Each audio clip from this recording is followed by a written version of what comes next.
I am a family photographer. Only my sessions take place after death.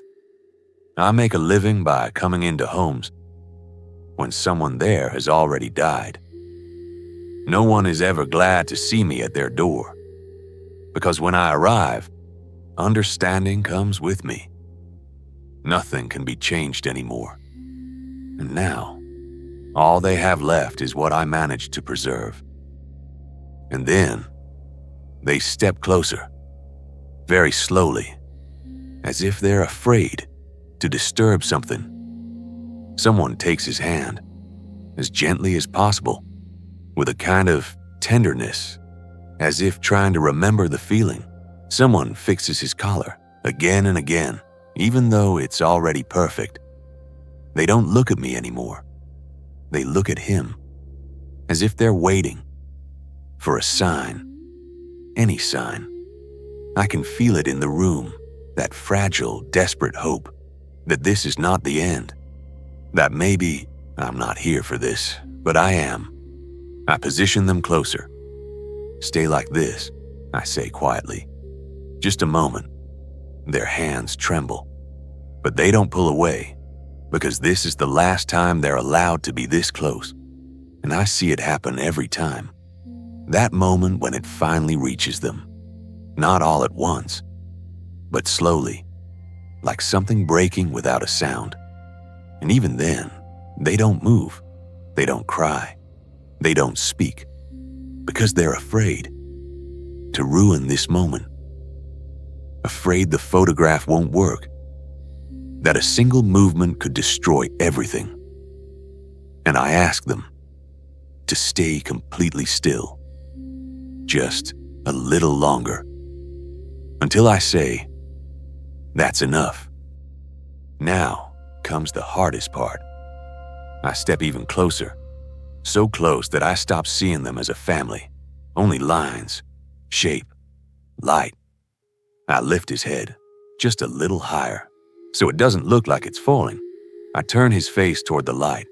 That way, it appears softer, more alive. Sometimes I adjust the lips, just slightly, to soften that expression, the one you can't mistake for anything. Sometimes that's enough, and sometimes it isn't. It depends on how much time has passed, what changes have already taken hold of the body, and then I have to do more. Sometimes I open the eyes very carefully, if they haven't yet turned glassy, so they don't look empty. In that moment, the room grows even quieter. Someone looks away. Someone else can't stop staring. And then something strange happens. He begins to look like himself again. Not completely, but enough for them to believe, even if just for a moment. And that's why they called me. Now, all that's left is to wait. I adjust the camera, very slowly. There's no room for mistakes here. The light has to be exact, the pose completely still, and time starts to feel different. They stand beside him without moving, trying not even to breathe. I can see someone's lips trembling, someone holding back tears, right in the middle of a breath. But no one breaks, because right now, they can't. Second after second, they remain like this, as if frozen inside a single moment. I lift my eyes from the camera and quietly say, "Get ready. We begin now." And after that, no one moves at all. I stand in front of them, looking through the lens, and I realize it never gets easier, no matter how many times they call for me, because behind every frame, there is a life that can't be brought back. I hold my breath, and the room becomes completely silent, so silent you can hear time itself, time that for someone in this room has already run out. And in that moment, I press the shutter. After that, no one moves right away, as if the click hasn't happened yet, as if by staying like this a little longer, they can hold on to it, I lower the camera, and only then do they begin to step back, very slowly, as if letting him go for the second time. Someone turns away. Someone can't look anymore. And someone steps closer. One last time fixes his hair, runs a hand across his face, trying to remember. I pack my equipment, quietly, quickly, trying not to disturb what's happening in the room. But the hardest part is not here. The hardest part comes later, when I'm alone, and I develop the photograph, because that's when I see him the way they will see him, almost alive, peaceful, as if he simply paused for a moment. And every time, I think the same thing. They will look at this photograph for years, show it to others, keep it, believe in it, and I will remember what it really looked like. I remember my first time. I was very young. I thought I was ready, that it was just a job I needed to do well. But when I walked in, everything felt different. My hands were shaking, so much that I was afraid to even bring them closer. I felt an overwhelming responsibility, not for the photograph, but for what they would keep for the rest of their lives. And more than that, I was pressed down by someone else's grief, by that silence, by those looks where hope was already gone. And I realized I couldn't remain just an observer.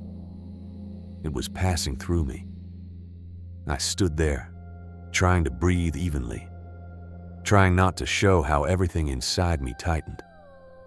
Because I understood I had no right to do this poorly. There would be no second attempt, no correction, no redo. And in that moment, I felt for the first time how heavy this really was. Not physically, but inside. There are moments that feel unlike anything else, when there is too much love in the room and not enough time. And I understand it before I even step closer.